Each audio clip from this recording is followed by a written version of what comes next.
હે ગાય, સ્વાગત છે તમારું મારી ચેનલ ભારતીય ફૂડ મેજિકમાં। આજે હું તમારા સાથે શેર કરવાની છું ચના મસાલાની રેસિપી। અને કઠોળ બધાને ભાવતા જ હોય છે, પણ તમે આ રીતે પંજાબી રીતથી બનાવશો શાક તો ટેસ્ટમાં ખૂબ જ ટેસ્ટી લાગે છે। સૌથી પહેલાં આપણે એક ગ્રેવી બનાવવાની છે, તો એના માટે મેં હાફ ટેબલ સ્પૂન જેટલું તેલ લીધું છે। એમાં 4 કળી લસણ, 1 લીલું મરચું અને નાનો ટુકડો આદુનો લીધો હતો અને 4 જેટલા આપણે કાજુ એડ કરશું અને એને આપણે સોતે કરી લેવાના છે। અને એનો કલર ચેન્જ નથી થવા દેવાનું, થોડા એવા સોતે કરી લઈશું। પછી આપણે એમાં સમારેલી ડુંગળી એડ કરવાની છે અને ડુંગળી મેં મીડિયમ સાઇઝની 1 નંગ જેટલી લીધી હતી અને એને પણ આપણે 1 થી 2 મિનિટ માટે આપણે સાતળી લેવાનું છે। અને પછી આપણે એમાં સમારેલું ટમેટું એડ કરવાનું છે। ટમેટું મેં 1 નંગ જેટલું લીધું હતું અને થોડુંક મોટું હતું। અને પછી આપણે એને કટ કરીને એડ કરી દઈશું અને થોડું એવું મીઠું એડ કરી દઈશું, એટલે જે આપણા ટમેટાં છે એ એકદમ સોફ્ટ થઈ જશે અને ટમેટાં છે એ થોડાક મેશી થઈ જાય ત્યાં સુધી આપણે એને કૂક કરી લેવાનું છે। અને આ તમે સિમ્પલ ગ્રેવી બનાવશો તો પણ એકદમ ટેસ્ટી સબ્જી તૈયાર થાય છે। તમે જોઈ શકો છો કે ટમેટાં છે એકદમ મેશી થઈ ગયા છે। હવે આ મિશ્રણ છે ને આપણે ઠંડુ કરી લેવાનું છે। રૂમ ટેમ્પરેચર પર આવી જાય પછી આપણે એને મિક્સર જારમાં એડ કરી અને એની ફાઇન પેસ્ટ તૈયાર કરી લેવાની છે। અને એમાં પાણી તમને જો જરૂર જણાય તો તમે થોડું એવું પાણી એડ કરી અને એને ગ્રાઇન્ડ કરી લેવાની છે। અને ગ્રાઇન્ડ થઈ જાય પછી આપણે એને સાઈડમાં રાખી દઈશું।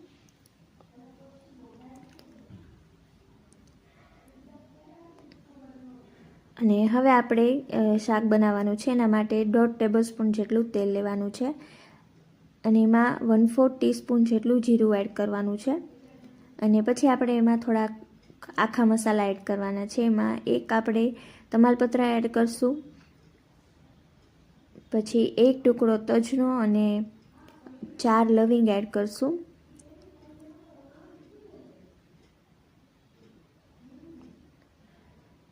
અને એની સરસ સુગંધ આવવા માંડે પછી આપણે જે ગ્રેવી બનાવી હતી એ ગ્રેવી એડ કરી દઈશું।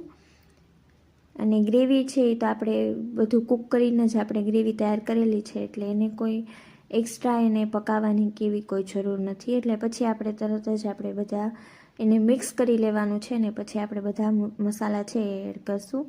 એમાં સૌથી પહેલાં આપણે હળદર ઉમેરવાની છે, તો હળદર 1/4 ટીસ્પૂન જેટલી ઉમેરવાની છે। અને લાલ મરચું પાવડર ઉમેરવાનું છે, એ આપણે 1 ટીસ્પૂન જેટલું ઉમેરવાનું છે। અહીંયા મેં કશ્મીરી લાલ મરચું પાવડરનો ઉપયોગ કરેલો છે, એટલે ખાવામાં બિલકુલ તીખું નથી હોતું, એટલે તમને એ મુજબ તમારે ઘરમાં જેવું ખવાતું હોય તમે એવું એડ કરજો। અને પછી એમાં હાફ ટીસ્પૂન જેટલું ધાણા જીરું એડ કરવાનું છે અને આમચૂર પાવડર એડ કરવાનો છે 1/4 ટીસ્પૂન જેટલો।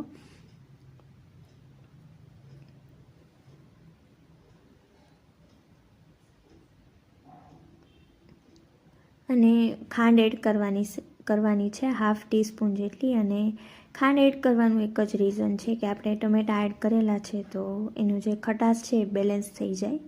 અને જો તમને ન પસંદ હોય તો તમે સ્કીપ પણ કરી શકો છો।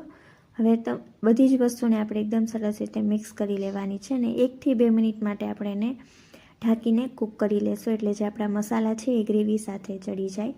તમે જોઈ શકો છો કે તેલ છે ઉપર આવી ગયું છે અને પછી આપણે એમાં કસૂરી મેથી એડ કરવાની છે, 1 ટીસ્પૂન જેટલી મેં લીધી હતી। અને સ્વાદ મુજબ આપણે મીઠું એડ કરી દઈશું। આપણે ગ્રેવી બનાવી ત્યારે પણ એડ કરેલું હતું ને હવે આપણે ચણાને એના ભાગનું એડ કરી દીધું। અને ચણાને મેં પહેલાં જ બાફી લીધા હતા અને ચણા મેં 1 કપ જેટલા લીધેલા છે। અને હવે એમાં ગરમ મસાલો એડ કરશું હાફ ટીસ્પૂન જેટલો અને બધી જ વસ્તુને આપણે મિક્સ કરી લેવાની છે। તમે આ રીતથી એકવાર તમે સબ્જી ટ્રાય કરજો, ટેસ્ટમાં ખૂબ જ ટેસ્ટી લાગે છે। અને આમાં મેં એનો જે શાકને વધારે રીચ કરવા માટે મેં આમાં પનીર પણ એડ કરેલું છે। તમે પનીર ગ્રેટ કરીને એડ કરશો એનો ટેસ્ટ ખૂબ જ સરસ આવે છે।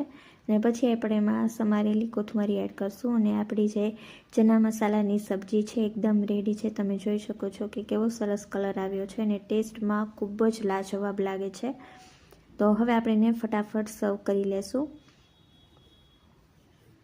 અને આ સબ્જી છે રાઈસ સાથે, પરાઠા સાથે, નાન સાથે, રોટલી સાથે ખૂબ જ ટેસ્ટી લાગે છે. તો તમે ઘરે આ રેસીપી જરૂરથી ટ્રાય કરજો અને તમારા રિવ્યૂઝ મને કમેન્ટ બોક્સમાં જરૂરથી જણાવજો.